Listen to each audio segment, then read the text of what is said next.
Mr. Coates? No. Mr. Coates? No.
Mr. Alexander. Mr. Alexander, aye.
Mr. Paul? No. Mr. Paul? No.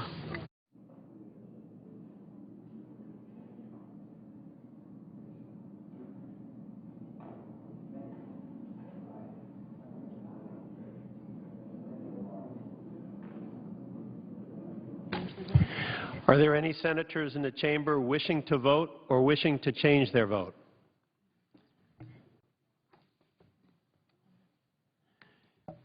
On this vote, the yeas are 67, the nays are 27. 3/5 of the senators duly chosen and sworn having voted in the affirmative, the motion is agreed to. Cloture having been invoked, the motion to recommit fails. The Majority Leader. I now ask unanimous consent the Senate proceed to the morning business. Senators permitted to speak for up to 10 minutes each, exception of 15 minutes for Senator Portman and 20 minutes for Senator Inhofe, and that the time count post-cloture. Is there an objection? The mic was not on. I'd like to have you repeat 20 that, minutes please. for you. Going first? Well, we'll put you first. We don't. Yeah, it's already been arranged Okay. with. Rearrange the time. Inhofe 20, Portman 15, and Inhofe goes first. Without objection. It'll be hard to do. I would say to my friend, I'm sure he's ready to speak, I may have a little closing business here. I may have to interrupt you, but if you would be good enough to allow me to do that, we would take only a minute or two. Anyway, please go ahead. Yeah, Mr. President. The Senator from Oklahoma. First of all, I appreciate the Majority Leader making this arrangement. I was wanting to get a little more time than that. However, let me just mention two bills that I've planned, one to reintroduce and the other to introduce, I think are timely tonight because of something that's going to happen tomorrow. First of all, Mr. President, tomorrow I'm going to reintroduce a bill to making it clear that states are sole regulators of hydraulic fracturing process. And there's a reason for bringing this up in the next bill up tonight. I'm pleased to be joined by Senators Vitter, Portman, Roberts, Enzi, Sessions, Coburn, Crapo, Risch, Scott, Cruz, Hatch, Johnson, and Lee. Since 2008, Mr. President, the domestic oil production has increased by 40%. 40%, Mr. President. This has never happened before. That's just in the last, since 2008, in the last 4 years. Now, the interesting thing about this is that because of the new applications for such processes as horizontal drilling and hydraulic fracturing, we've been able to do this. But the most interesting thing about it is that with a 40% increase, that's 100% of that has been in the state or in private land. Now, that's something that is critical because we keep hearing from this administration that they somehow want to take credit for the fact that we've had an increase in that period of time, when the fact is that that has all been done in private land or in state land. Not any of it has been done in federal land. In fact, there's a Congressional Research Service came out, and I'm going to quote from them right now. This is earlier this year. They said, quote, all of the increase in U.S. oil production from fiscal year 2007 to 2012 took place on non-federal lands, and the federal share of the total U.S. crude oil production fell by 7%. That means, Mr. President, that while we increased 40%, that which was on federal land decreased by 7%. And it just goes to show that the real consequences of the administration's all-out war on fossil fuels. The President's made it so difficult for anyone to lease federal land or obtain drilling permits that many producers have simply stopped working on federal lands altogether. For those that remain, the process is dysfunctional and unfriendly. For instance, it takes an average of 207 days to get a drilling permit on federal lands. By contrast to that, in my state of Oklahoma, it only takes 10 hours, and 83% of the federal lands are off limits. And I think that we need to understand this. All the benefits that could be out there are in spite of this administration and the policies of this administration. We shouldn't be fooled. the President may claim that he likes natural gas, but he's actually taking every step he can to impose more burdensome regulations on industry so he can shut it down in favor of his beloved renewables. This war against hydraulic fracturing is part of this effort. I can remember when we had something that took place here a few months ago. It was called date night, and it was because a lot of the Democrats, when it was on national TV, a joint session of the legislature, didn't like the idea when something came up that was not popular with the people at home. It happened to be popular with the Democrats, so they had date night, so that individuals would be scattered out and you wouldn't have all the Republicans on one side and all the Democrats on the other side.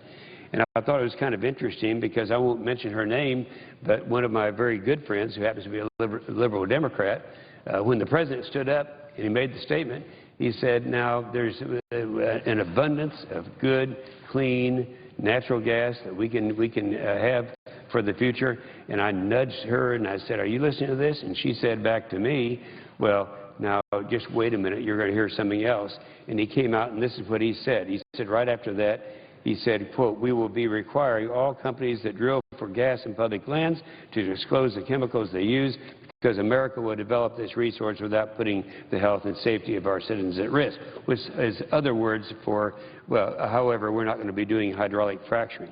This is kind of interesting because you can't have natural gas production without allowing hydraulic fracturing. In response to this charge by the President, the Department of Interior recently proposed new regulations that would apply any hydraulic fracturing that occurs on federal lands. These new regulations cover everything from chemical disclosure to water use and cement bonding requirements.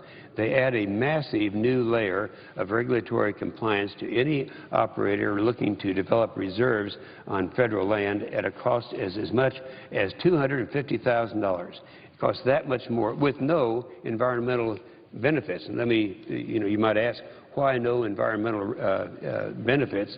It's because Lisa Jackson, who was the Barack Obama's director of the EPA, stated on the record, and this is a quote, said, in no case have we made a definitive determination that the fracking process has caused chemicals to enter groundwater. In other words, in the last 60 years, and I can attest to the last 60 years because the first hydraulic fracturing took place in my state of Oklahoma, in Duncan, Oklahoma, and that was in 1949.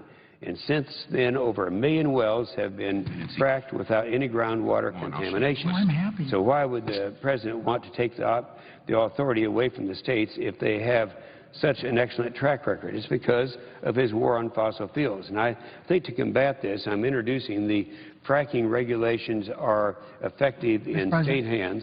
Majority Leader? Through you, could I ask my friend to yield? I will yield to the Majority Leader at this point. Thank you very much. Mr. President, I ask unanimous consent the Senate proceed to S-Res 184. Clerk will report. Senate Resolution 184, recognizing refugee women and girls on World Refugee Day. Without objection, the Senate will proceed to the measure. I ask the resolution be agreed to, the preamble be agreed to, the motion reconsider be considered made and laid on the table. There be no intervening action or debate. Without objection.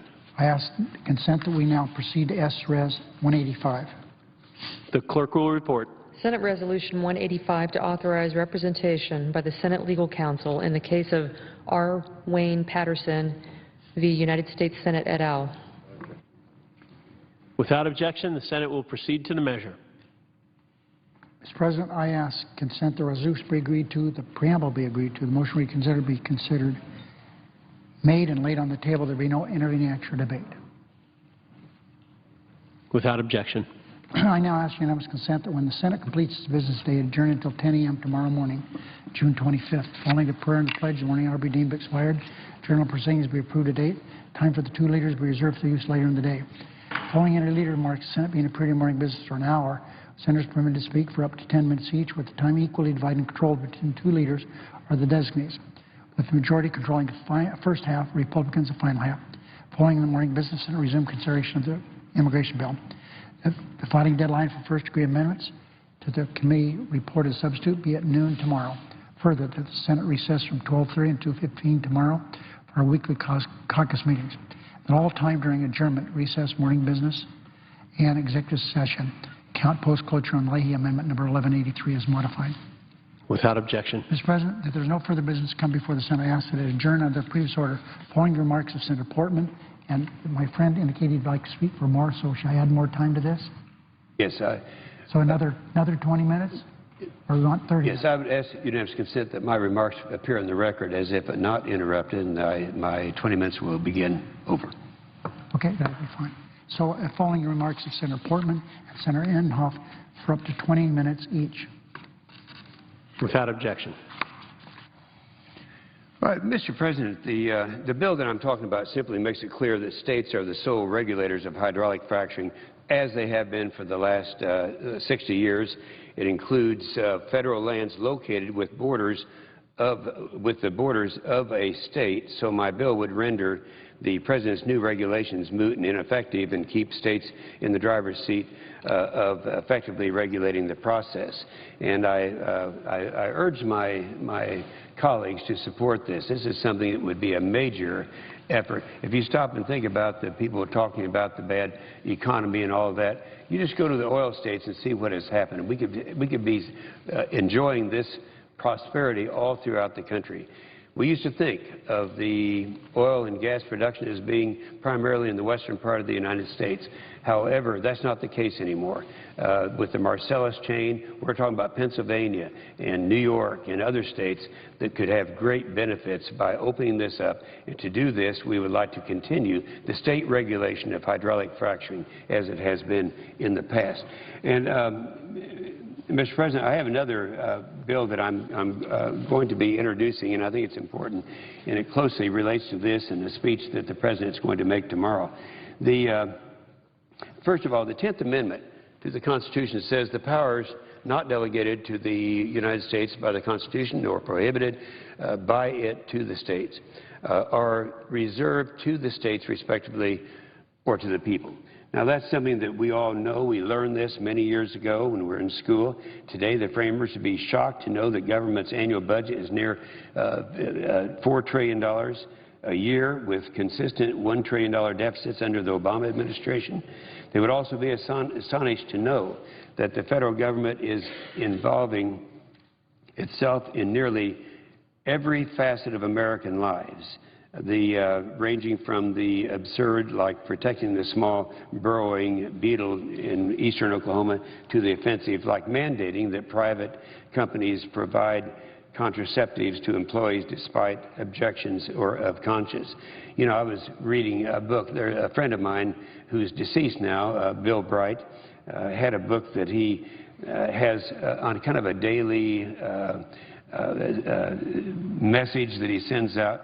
And the one that was today happens to be day 175, the 24th of June, was kind of interesting. It was by Malcolm Muggeridge, and he went back and he talked about what we are, and keeping in mind this is 40 years ago, and he talked about putting the frogs in cold water and then slowly heating it up, and of course they end up dying in the water. However, if you put them in and it happened all at once, it wouldn't be noticeable. And I think that's what he was talking about.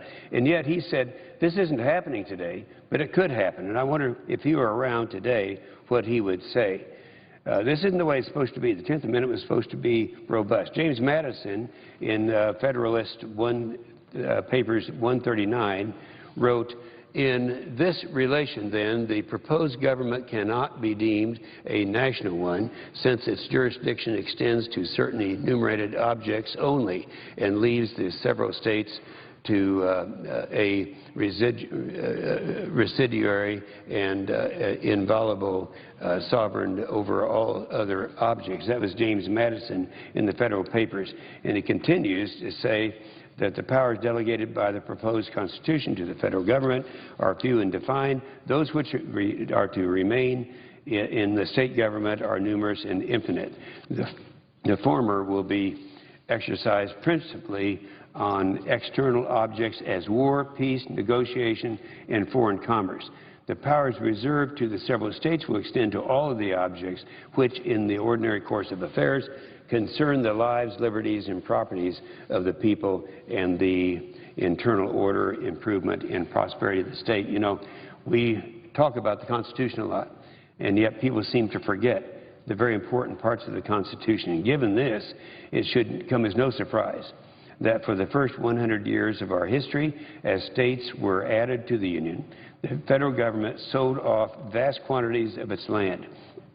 If the federal government were to be limited, then why would they need to own a lot of land? In fact, you can see in this chart the federal revenues from the land sales were a significant component in the total revenues until just before the Civil War. Then it dropped off. Today, the federal government owns over 600 million acres of land, and this chart shows just how much of the country it actually is, and it's astonishing. If you look at this chart, it shows most of it being in the western part of the United States, but it's all over the country. And this land is endowed with substantial natural resources. As you can see in this chart, a substantial amount of oil and gas is located in the tight shale formations located on these federal lands.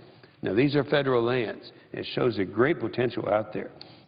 These are recently proven to be highly productive because of the advances in the technologies such as hydraulic fracturing and horizontal drilling. As a result of these discoveries, oil and natural gas production has boomed across the country. In just the last 5 years, the oil production has increased by over 7 million barrels a day, 40% higher. And as I said, in presenting the bill right before this one, all of that was done in the private sector and the state. And actually, while that increased by 40%, the federal lands had decreased by 7%. As the Congressional Research Service confirmed in the last report, it stated all the increase in U.S. production from 2007 to 2012 took place on non-federal lands. Well, President Obama is the reason this land is locked up.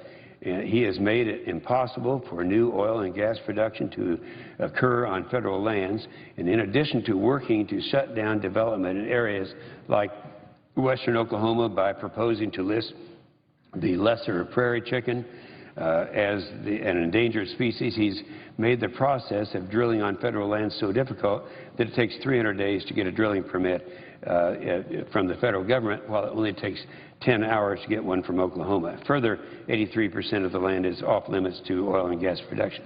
Now, today, we're within striking distance of achieving energy independence. Due to this, we must be able to get to the resources that are on federal lands because they are enormous. For instance, ANWR in Alaska holds 16 billion barrels of oil equivalent. The Rocky Mountain West holds 1.8 trillion barrels of oil equivalent.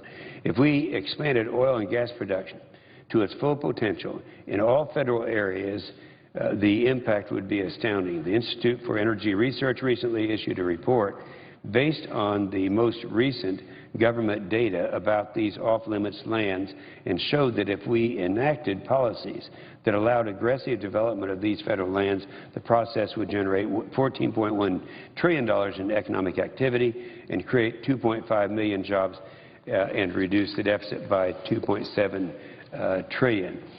We had stuck to the principle of our founders as articulated in the Federalist Papers and ratified the 10th Amendment, we wouldn't be having this conversation because the states would already be in control. And so what we're trying to do is make sure that the states can go back in control and do something that has been successful. What we need to do is get back to the basics, which I am introducing in the Federal Land Freedom Act today. And I want to thank Senators Vitter and all the other senators that are co-sponsors of the previous bills are also co-sponsors of this bill. This bill would reestablish the principles of federalism when it comes to the energy policy of our federal lands. The bill gives states the rights to develop all forms of energy resources, including renewables, located on federal lands located within their boundaries, their borders. To get the authority, all a state would need to do is figure out how it would release, permit, and regulate energy activities on its federal lands. Upon a state's declaration to the federal government that this program has been created, the energy development rights would automatically transfer to the state.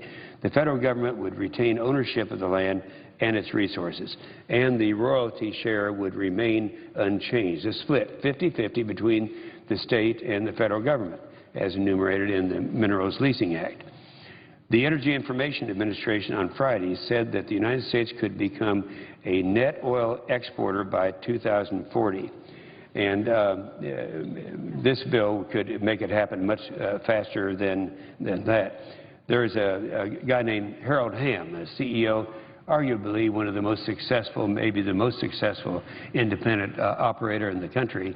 I called him up because people keep saying in the administration that if you were able to do this and to drill on public lands, it would take 10 years before this would reach the economy. He's talking about the high price of heating your home or cooling your home or the price of gasoline. So I said, I'm going to go on a national show, and they're going to ask me the question about 10 years, because I know that's not true. So I'd like to quote you as an authority, and so be honest with your answer, because I'm going to use your name on national TV. If you had everything set up, and you're going to go ahead and start drilling now, how long would it take the first oil, the barrel of oil, out of the ground to reach the market? And without hesitating, he said 70 days. And then he went through and explained each step in the process, from drilling to the hydraulic fracturing to the transportation and all of this, and he said it would take 70 days. Now, that was just a few months ago, and no one has challenged that since then. Energy independence today, this is a reality we could be living in, and it would dramatically improve our economy. Unemployment continues to hover around 8% nationwide, but in states like Oklahoma and North Dakota, we're at full employment. Why? Because of energy development.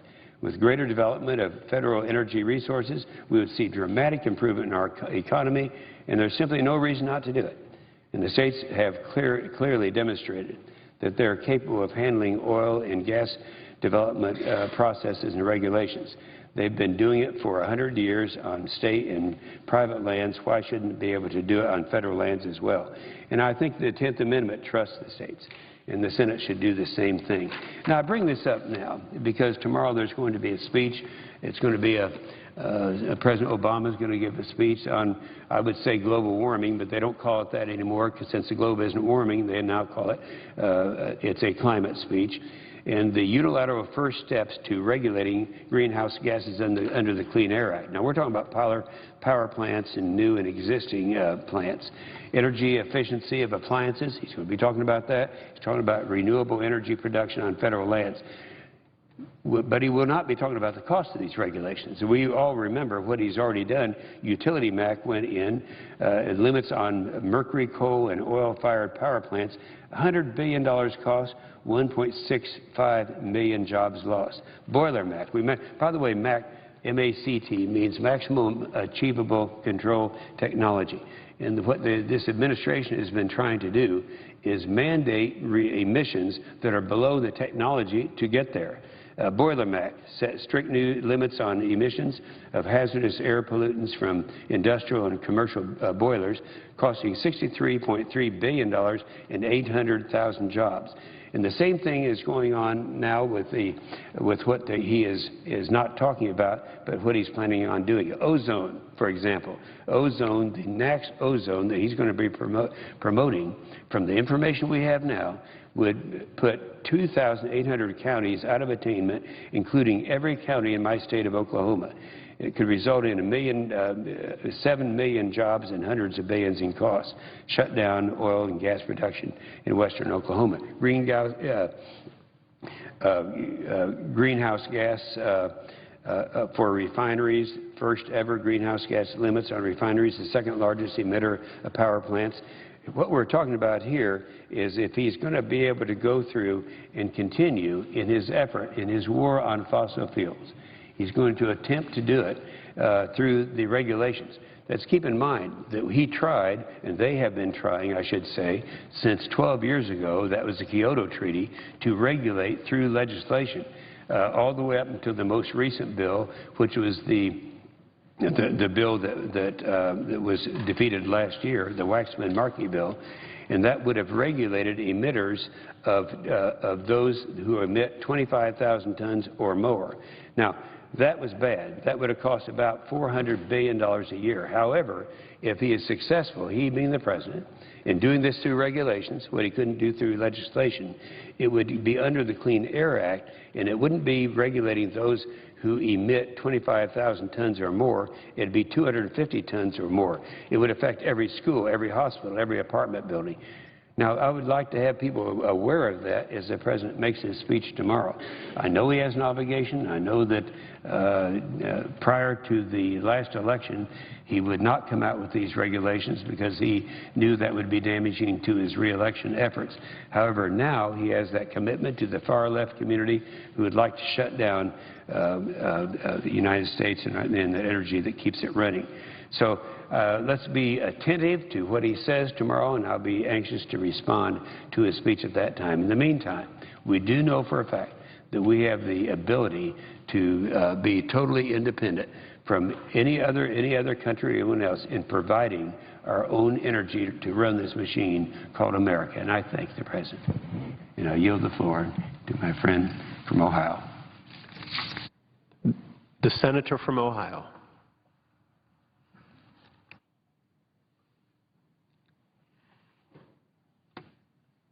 Thank you, Mr. President.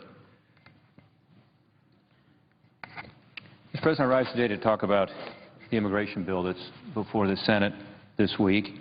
We just had a vote on the Corker-Hoeven amendment, and I want to talk about why it's so important to fix our broken immigration system, but also about a critical issue that I believe has to be addressed in order for the proposed reforms to work.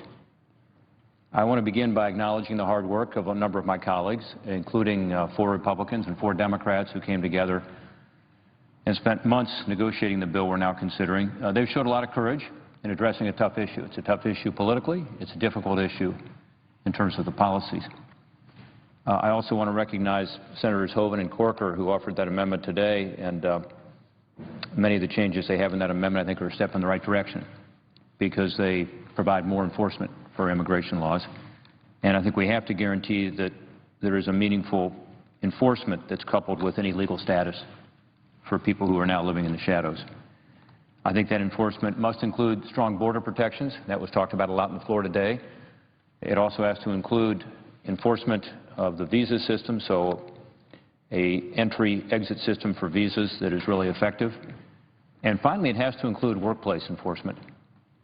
In my view, the enforcement policies in the underlying bill and in the amendment we just voted on are still insufficient to ensure that we ultimately can solve our illegal immigration crisis. Much of the debate in the past week has been about border security, and the most significant provisions in today's amendment are focused on the border, so much so that it was described today as being a border surge, deploying an additional 20,000 Border Patrol agents, completing 700 miles of fencing, will no doubt make it harder for people to cross the southern border illegally. And again, I think it's important we have a secure border.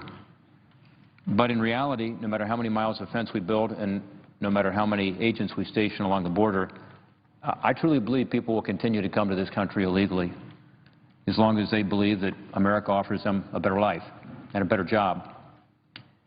As we see on some sections of the border where fences have already been constructed, determined people find ways to go under, to go over, and to go around it. Some go around those parts of the border altogether to enter our country through our coastline or other less secure parts of the border. We also have to acknowledge that even if we were to prevent every single unauthorized entry at the border, such enforcement would not solve the problem of illegal immigration. Why? Because we're told that 40% of those here illegally are visa overstays. In other words, they came legally. They didn't come illegally across the border. They came legally, and they've overstayed. They never tunneled a border fence or evaded a Border Patrol agent. Instead, they came here legally and simply overstayed their visas. Having a secure border is important for immigration system, as I've said. It's also important because of the illegal drug traffic, because of the concern about terrorists coming over our border. So I do support having a more secure border, but I don't think it's sufficient. Today I want to talk about an issue that I think should receive more attention. It's received a lot less than border security over the past few weeks as we've talked about this legislation, but I think it's even more important to the ultimate success of comprehensive immigration reform. And it's about turning off the jobs magnet. The jobs magnet for those who come here illegally for a better way of life and a better job. It's about effective enforcement at the workplace that I think is absolutely essential to bringing people out of the shadows and to preventing future flows of illegal immigration. And the only way to do that at the workplace is through effective employment verification, a topic that's received little attention during our debate thus far in an area where I believe the current bill and the amendment we voted on tonight fall short. Policy efforts to eliminate this jobs magnet have been part of the discussion about immigration for decades. Yet our current employment enforcement system has failed to stem the tide of unauthorized workers.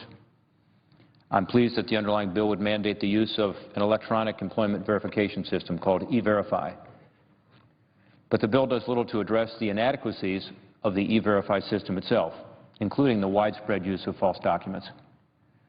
An effective employment verification system must first verify authorization to work by connecting a worker's name and biographical information to legal status. And then second, it's got to ensure that the worker is who he or she says he or she is.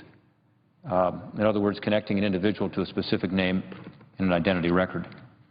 The goal of E-Verify should be to provide for a simple, reliable way for employers to confirm a new employee's work eligibility and to identify that person to prevent illegal immigrants from getting jobs in this country. And until we do that and deal with the magnet, I don't think we're going to be able to get the kind of enforcement we need. The current voluntary E-Verify pilot program, this is a pilot program that's out there now that is mandatory in the underlying legislation, but in the pilot program, there is a way to reliably verify authorization to work. I think that actually is fairly effective. But where it has not been successful is in authenticating a worker's identity because it lacks a universal and secure system of verification.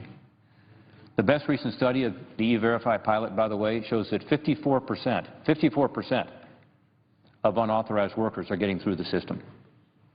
In other words, more than half of those who are here illegally processed through the E-Verify system are erroneously found to be eligible for work. The reason is straightforward. Many unauthorized workers obtain employment by committing identity fraud that cannot be detected by E-Verify. So my primary focus over the past few weeks has been on working constructively to develop a bipartisan E-Verify amendment to strengthen the employment verification provisions in S-744 to help curtail the widespread unauthorized unemployment that fuels most illegal immigration. Along with my colleague from Montana, Senator Tester, I've introduced an amendment today that strengthens E-Verify in 5 key respects. First, by enhancing protections against Social Security number fraud and identity theft. A critical challenge in implementing mandatory E-Verify throughout the country is going to be combating the fraudulent use of other people's identities and seeking employment authorization.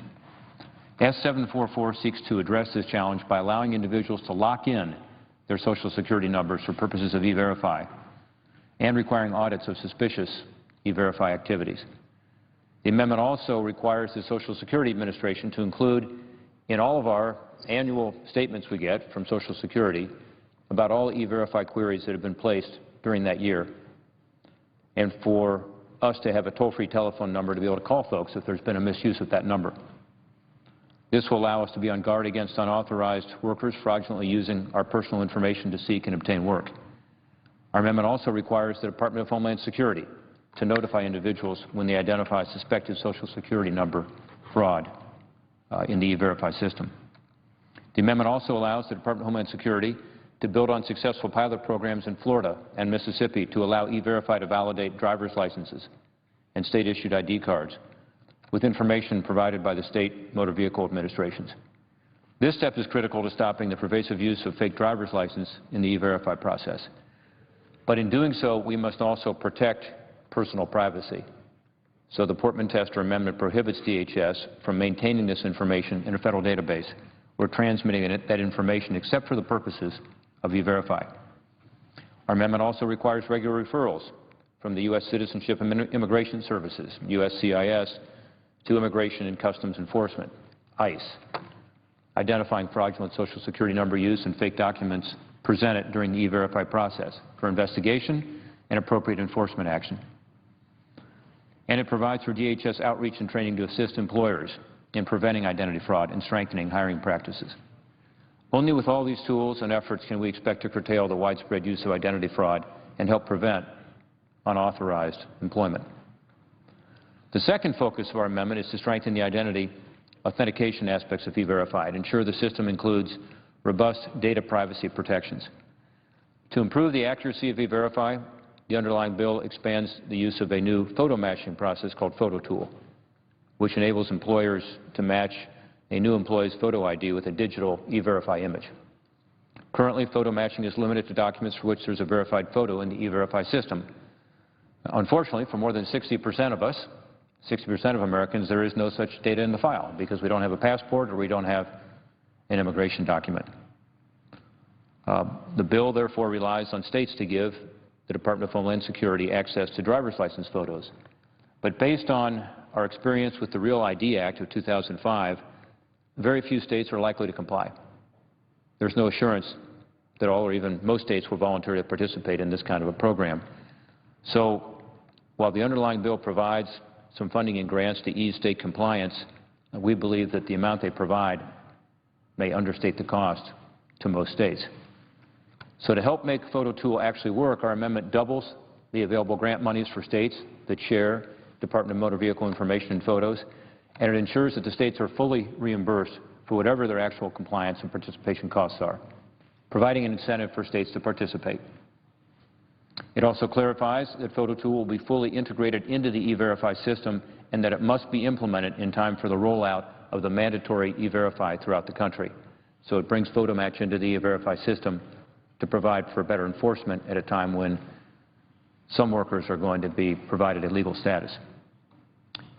Senator Tester and I want to be sure that the bill's Photo Tool provisions do not lead to the establishment of a federal database containing additional personal information and photographs of individual Americans. In fact, this will be another thing that's important to states because many states will only participate if assured that the data they share will not be misused. So our amendment provides robust data privacy protections. One, clarifying that Photo Tool will be implemented so that the E-Verify pings the state DMV databases with individual queries rather than storing such state-provided information. So only when there's an individual request do they ping the DMV and DMV provides the photo. Two, provides that the state DMV images and information may not be collected, may not be stored, may not be used for any other purpose other than E-Verify, and may not be disseminated in any way beyond a response to an individual Photo Tool query. Three, it provides for periodic DHS audits to ensure that the Photo Tool data is not being collected, stored, or improperly disseminated. To make E-Verify work, we've got to be certain that employers are able to authenticate the true identity of the new hires accurately, quickly, and easily. But in doing so, through methods like Photo Match, we must protect privacy and safeguard personal information. We've done that in this amendment. The third way our amendment strengthens E-Verify is by enhancing additional security measures for identity verification. For new employees whose identity cannot be verified using the Photo Tool we just talked about, the underlying bill provides for the Secretary of Homeland Security to provide additional security measures designed to authenticate identity. But there's no specified time frame for implementation and little guidance in the way of standards for these additional security measures. Our amendment clarifies that the additional security measures must be integrated into the E-Verify system for workers who present a document without a corresponding Photo Tool image, that the timing of their implementation is tied to the rollout of mandatory E-Verify, and that failure to verify an identity with the additional security measures results in what's called a further action notice in the E-Verify process, allowing employees to appeal through the established appeals process where they have to prove that they're authorized to work. Our amendment also specifies standards for design and operation of the additional security measures that are provided to include state-of-the-art technology structured to provide prompt determinations and minimize employer and employee burdens. These specifications are designed to safeguard employee privacy and maximize the accuracy and efficiency of identity determinations.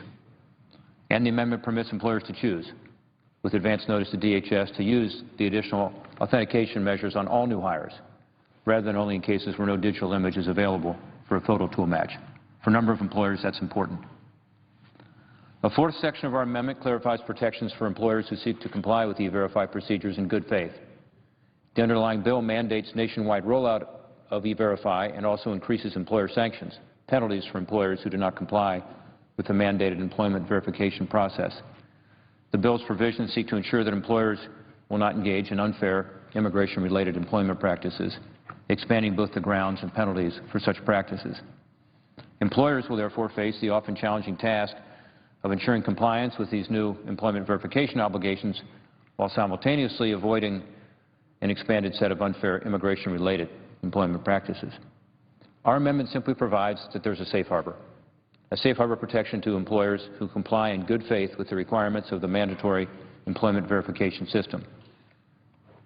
Our amendment provides that the government must demonstrate by clear and convincing evidence that the employer has knowingly hired an unauthorized worker, and employers that take reasonable steps in good faith to avoid unfair immigration-related employment practices are not subject to liability. Again, very important for employers to have this be a simple system and one where if they follow the rules, they have a safe harbor. Finally, our amendment expedites the E-Verify mandatory rollout to American employers while preserving the full 5-year timeline for the smallest businesses to make sure that we begin rigorous enforcement efforts at the same time that millions of current illegal immigrants begin to shift to a legal status. Our amendment ensures that most American jobs are covered by E-Verify as soon as it is feasible, applying to large employers as early as 2 years after enactment, which is speeding up and expediting the coverage of E-Verify. And it includes a new strengthened trigger to ensure timely and full implementation of mandatory E-Verify to all employers, including integrated photo tool and additional security measures prior to any adjustment to green card status. So it also has a stronger, more comprehensive trigger. In each of these ways, this amendment presents an opportunity for this Senate to put forth good policy that will make a real difference if implemented. The amendment's provisions were drafted with input from both Republicans and Democrats. They're the product of a lot of negotiations regarding business groups, labor interests. They were developed and vetted in consultation with the administration and the officials who will actually be tasked with developing and implementing this new system of mandatory employment verification. I'm pleased that Senator Tester has joined me in this effort, and I know that the provisions in our amendment enjoy broad bipartisan support in this chamber, and I think across the nation. There's a recent poll, for instance, that showed that 82% of likely voters think businesses should be required to use E-Verify to determine if a new employee is legal or not. So, Mr. President, the question for this body is a simple one. Will our comprehensive immigration reforms include serious, meaningful, and effective E-Verify provisions that, along with the border security measures, will actually stem the tide of illegal immigration, or will we fail to eliminate the jobs magnet? It makes it harder to bring people out of the shadows and continue to provide a strong incentive for people to come here illegally. Today, I'm simply asking for a debate and a vote on this critical amendment. My request does not have a political motivation. It's not about whether I support the legislation or not, although I won't be able to support it without it. It's about making this reform work. If this amendment is not adopted, I don't believe the reforms are going to work, and thus I wouldn't be in a position to support final passage. I was there during the Immigration Commission that came up with the proposals that led to the 1986 law, which was the last comprehensive effort that Congress made to overhaul our immigration system. I was a young staffer in what was called the Select Commission on Immigration and Refugee Policy. I spent 2 years there working on these issues and have followed them since and been involved in immigration policy both in the Congress and in the administration since then. But back in '86, I saw the work that went into crafting that legislation and the hope it gave everyone that we were actually going to solve the problem of illegal immigration. And then I saw those hopes dashed as the reforms failed to work. They failed to address illegal immigration in part because they did not effectively implement the workplace enforcement provisions. Now, despite, by the way, strong recommendations from the commission on which I served, Congress simply, and the administrations subsequently, did not implement the kinds of employer sanctions at the time and the kind of enforcement at the workplace It was necessary. Therefore, they left intact that jobs magnet that has driven so many to come here illegally in the past few decades since. I do not want to see a repeat of that failure, and that's why I can't support the legislation without these changes. We have before us an historic opportunity. We've got a real chance to fix this broken system and help curtail illegal immigration. It goes without saying that in the world of partisan politics, such opportunities are pretty rare. Time and again, we've seen reform efforts held hostage by politics. And during the last few weeks, we've been reminded once again how difficult it is to achieve consensus on issues relating to immigration reform. But the system's broken, the legal system and the illegal system. So we ought to take this opportunity to fix it, but we've got to really fix it. It's our responsibility to ensure that the reform legislation passed by this Senate includes policies that will actually work. We're not operating in a vacuum. Not only are the people of this country watching us, but the House of Representatives is watching too. To ensure that effective workplace enforcement provisions actually become law, E-Verify must be prominent in our efforts and central to our debate. We must make certain the House understands that a more effective E-Verify is perhaps the most crucial element of successful reform, and that real workplace enforcement remains a priority during their deliberations, as well as any eventual conference between the House and Senate to work out a final package. A separate debate and a vote on this amendment is essential to sending that strong message to the House. They need to know, one way or another, whether there's strong bipartisan support for E-Verify. I believe there will be, and I believe, therefore, that maximizes the chance of it being the final product. And politically, if supporters want this legislation to have a chance of passing the House and becoming law, we've got to make certain that it's focused on preventing new illegal immigration, as much as it is on adjusting the status of those currently living in the shadows. I don't see how we can make that claim if E-Verify is not strengthened, if it's included only in passing, if turning off the jobs magnet is treated as an afterthought. That's the sort of thinking that doomed the 1986 reform, and it's the sort of approach that may doom this reform before it's even had a chance to be enacted. Mr. President, I'm certain that everyone engaged in this debate has the best of intentions, but we've got to ensure those intentions don't lead us down a path that will repeat the mistakes of '86. That's why we've got to have a vote on this amendment. The Portman-Tester E-Verify strengthening amendment is critical to the success of this bill. I'd like to be able to support reform of a broken immigration system, an immigration system that invites the best and the brightest to come to our shores and seek a better life is what this country is all about. It's part of our promise. It's one of the reasons the United States has long been called a beacon of hope and opportunity for the rest of the world. But I've given assurances to my constituents, the same assurances I know many in this chamber have made, and that's that I can't vote for this legislation unless I'm convinced that it'll work. I can't support a reform that does not adequately address the problem of illegal immigration and provides adequate enforcement. At the border, yes, but also at the workplace. Without a stronger E-Verify system, I'm convinced this legislation will ultimately fail. I know many of my colleagues feel the same way. That's why I believe if this amendment were brought up for a vote, it would not only pass, but it would pass with a strong bipartisan vote. I'm simply asking for that vote. Let's make strong and effective E-Verify part of immigration reform. Let's accomplish something we can be proud of, something that fixes our problem that this country has struggled with for decades, something we can hold up to the American people of how Washington is supposed to work, as proof that Republicans and Democrats working together with mutual respect and in a bipartisan fashion can achieve meaningful results. That's what this amendment's all about, Mr. President, and I sincerely hope it can become part of this legislation. Mr. President, I yield the floor, and I note the absence of a quorum. Mr. President, I yield the floor.